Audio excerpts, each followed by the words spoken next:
تالت مرحلة في فانل التسويق والإعلانات الممولة هي إن العميل ياخد الأكشن اللي أنت عايزه من غرض الإعلان نفسه. بمعنى إن العميل بعد ما يشوف المحتوى بتاعك، يقرأ المحتوى بتاعك، يتفرج على الفيديو بتاعك، إيه هو الأكشن اللي أنت عايزه. لو أنت شغال مثلا إعلانات كونفرجن، فأنا عايزه يضغط على اللينك ويخش على الويب سايت عندي عشان يبدأ يشوف الأوفر بتاعي.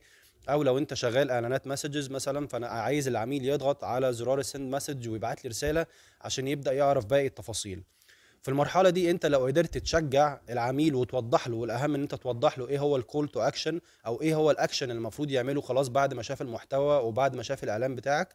قدرت توضح له ايه هو الكول تو اكشن، وفي نفس الوقت قدرت تشجعه تعمل له حاجه معينه بصيغه معينه بشكل معين، انت تشجعه على انه ياخد او يعمل الكول تو اكشن ده، وياخد الاكشن ده ويخش على الويب سايت بتاعك، او ان هو يبعت لك رساله.